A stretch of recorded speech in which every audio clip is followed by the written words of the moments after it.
Ok. Haideți să vedem cum gestionăm o campanie acum.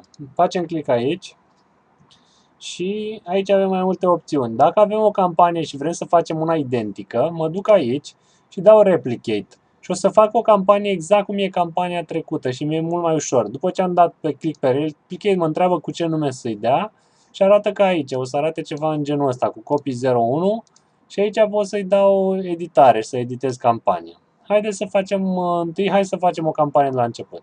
Dau create campaign și aici avem mai multe opțiuni. Asta nu o să-mi trebuiască niciodată. Asta va trebui la blog, dar sugestia mea e să nu folosiți. Asta foarte probabil că nu o să folosiți. Să trimiteți două și să vedeți care merge mai bine. Și atunci facem în general regular all campaign. Dau click pe select. Unde vreau să trimit? La ce listă? O să am mai multe liste pe site. În principiu o să folosim lista asta. Cum să se numească? Newsletter CISO Dental numărul 1. Newsletter CISO Dental. De la cine? From nu știu ce. Next. Aici mă întreabă cum să arate newsletter-ul. Și sugestia mea este să mergeți pe pre-designed, să vă uitați cu mare atenție între toate campanii, între tot ce e pe aici, să vă alegeți una care vă place. Eu, de obicei, în cazurile astea, eu mă duc la categorii și aleg simple.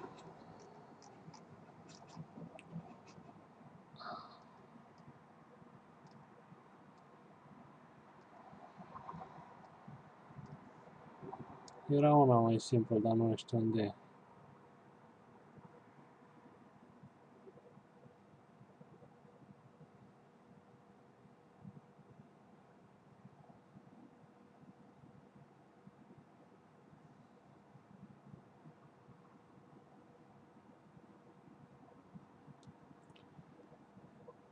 Ok.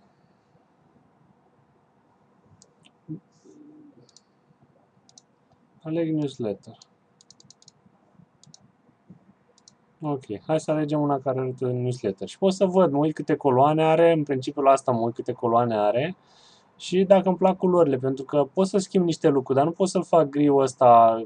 Mi-e foarte complicat să fac asta și atunci aleg din prima un newsletter care să-mi placă cât de cât. Să nu trebuiască să-mi zic că l-am ales, după aia nu-mi place culoarea.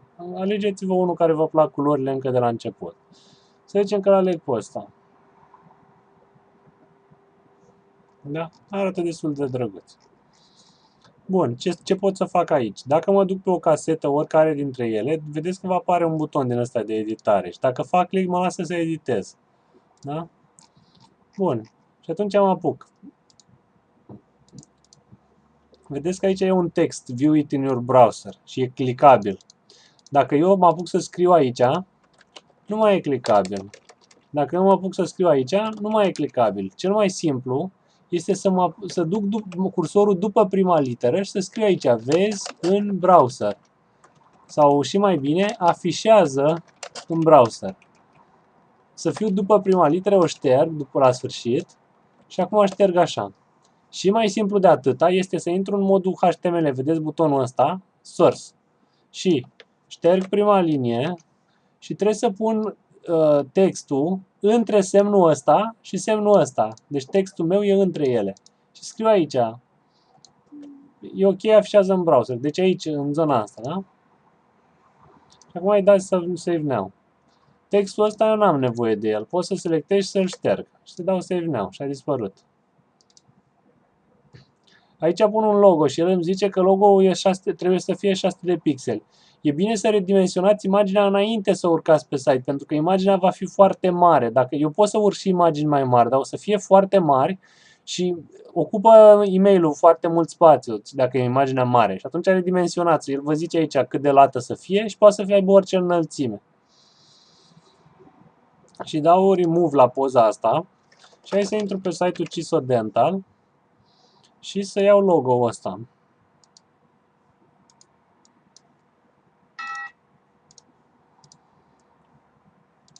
Bun. Și fac click aici să adaug imaginea, fac drag and drop sau pot să dau browse și mi-aleg un fișier, dar eu fac drag and drop, dar pot să dau și browse. Are sub 300, asta mă interesa. Și am pus logo-ul. Și hai să dăm un titlu. Newsletter către pacienți. Noiembrie 2013. Bun. Și aici scriu la. Bună ziua. Și să zicem că păstrăm textul ăsta. Și pot să pun o poză dacă vreau. Mă duc aici și apoi să stai butonul de pus poze. Și tot așa, cu drag and drop. Iarăși vă sfătuiesc să redimensionați poza înainte. Deci eu deschid poza și am aici Image Resize. Eu folosesc Irfan View. Sunt și alte programe. Sugestia mea este să redimensionați poza și vă întreabă cât de mare. Puteți pune programul ăsta Irfan View și folosiți. Cât de mare? 200. Și o salvez după asta. Sau pot să mă duc aici la imagini și să adaug din imaginile pe care deja le-am inserat. Și mi-a adăugat imagine. Cum fac link? Vă așteptăm pe cisodental.ro. Mă duc aici, selectez textul, deci selectez ăsta. Fac click aici pe butonul link și scriu http www.cisodental.ro. Da? Și mi-a făcut link. Sunați la 07 nu știu ce. Pot să scriu cu bulleturi. Pot să scriu mai gros, cu bold sau înclinat. Nu vă recomand să folosiți underline-ul că e pentru linkuri. Aici am aliniere, astea scan Word. Și dau Save Now. Și mi-a făcut schimbările, da? Asta dacă nu-mi place cumva caseta asta, dau Edit, șterg asta și dau Save Now. Mi-a rămas două linii, n-am ce să le fac. Trebuia să aleg un template care nu are casetă sau să pun un text. Deci, dacă vreau să văd cum arată ce am făcut până acum, mă duc la Preview and Test și dau Open Pop-up Preview. Și liniile astea îmi dispar, dacă vedeți. Au rămas numai liniile astea mari. Liniile astea nu le-am șters, n-am putut să le șterg, dar chestiile astea punctate mi-au dispărut, da? Dacă îi dau View Live Merge, mi-ar apărea dacă aș fi scris aici, bună ziua, Olivian. Și aici e, când am dat Live Merge, pot să văd mail-ul cum îl primește Adriana nu știu cine. Și mi-era util cum am arătat anterior la Fname, dacă puneam Fname. Mai pot să editez textul de la sfârșit, dar neapărat să nu șterg astea. Deci n-am voie să șterg chestiile astea. Pot să scriu un loc, scriu aici, adresa noastră poștală. Dar n-am voie să șterg asta. Dacă îl șterg, îl pune MailChimp din nou și o să arate urât. Iarăși, n-am voie să-l șterg pe ăsta. N-am voie să șterg casetele astea. Iarăși, pot să traduc. În loc de unsubscribe from this list, intru în HTML și mă duc aici și îți dau dezabonare de la listă. Actualizează setări. Acum dau Save Now. Și arată în română, da? Astea. Dacă vreau să le pot să las, de exemplu, să las doar una, follow friend on Facebook. Nu mi-au plăcut restul. Și dau aici Source și scriu aici, adaugă pe Facebook. Și aici, între ghilimelele astea, unde de la o ghilimelă alta, pot să scriu link-ul către pagina mea de Facebook. Da? Deci ahref, de la ghilimele până la ghilimele, e link-ul către pagina mea de Facebook. Și oamenii să poată să facă click pe link și să vină pe pagina mea. Aici e buton ca să se deschidă. Când se deschide mail-ul, e posibil să nu încarce imaginile. Și atunci am nevoie de link-ul ăsta, mi-e util, ca oamenii fac click pe el și să vadă imaginile. Astea sunt niște texte, iarăși pot să editez noutăți ianuarie. Vedeți că nu se vede bine. Dar dacă dau Save Now, ele se văd bine aici, chiar dacă aici nu arată cum trebuie. Da? Iarăși pot să intru în HTML și să editez și aici, să pun și... Ok. Dacă dați copy-paste din Word, vă sfătuiesc să folosiți butonul ăsta, să apăsați pe ăsta, puneți aici copy-paste, e mai sigur. Dacă nu vă plac, aici schimbați fontul. Și aici ați pentru culori. Bun. La plain text, după ce ați făcut design-ul, după ce ați terminat, dați copy text from HTML. Și dacă mai editați ulterior newsletter-ul, dați mereu copy text from HTML. Asta e varianta primită de foarte, foarte puțini oameni din abonați, 1%, 2%, dar așa o să le arată unor abonați. Și pentru ei, dați copy text from HTML după ce ați făcut varianta cealaltă. Nu trebuie să faceți mai mult de atât. Vedeți că dacă ștergeți cumva ca lucrurile alea de jos, nu, scuze.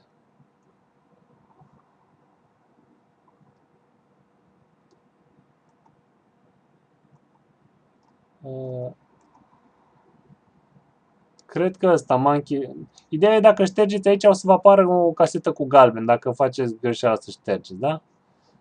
Așa. O să dau schedule, să nu trimit, să trimită la data de 4 noiembrie la 9 și un sfert. Nu-ți trimite la fix și un sfert, dar la și 13, la și 17 pe acolo, foarte aproape. Iarăși, zona nu e setată bine. Și o setez eu acum Eastern European Time. Currency format, ăsta nu prea e folosit. Și ăsta e demanțiar. Bun, mă întorc la campaigns. Dau edit. Și aici vedeți că e pe pași. Și am făcut toți pașii la ultimul pas și pot să dau send acum sau schedule. Sau dacă nu-mi place niciuna, mă duc aici. Dacă vreau să văd cum arată e-mailul, pot să mă duc aici să dau send a test email. Mă întreabă, cui vrei să trimiți? Faza e că poți trimite doar 12 e-mail-uri de test și dacă o să aveți campanii cum așa, o să se consume destul de repede. Dacă cumva le-ați umplut, să zicem că am făcut campania asta și am făcut 12, ce fac? Fac o listă nouă, trimit newsletter-ul la una singură, la o singură persoană, newsletter-ul ăsta mă duc aici și dacă îmi fac o listă nouă o să-mi apară aici lista cealaltă și trimit la lista respectivă și după aia mă duc aici și dau replicate și mai fac o dată newsletter-ul și o iau de la, o să am iar 12. Dar sugestia mea este să nu abuzați, că o să se termine newsletter-urile alea 12 și nu mai puteți să trimiteți newsletter de test.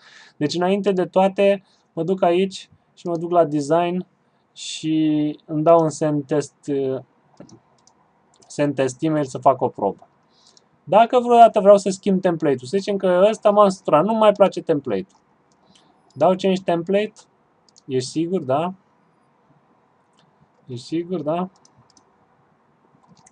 Și acum să mă uit, poate era la S, simple. Uite aici, simple newsletter. Îl vreau pe ăsta. Și dau la leg.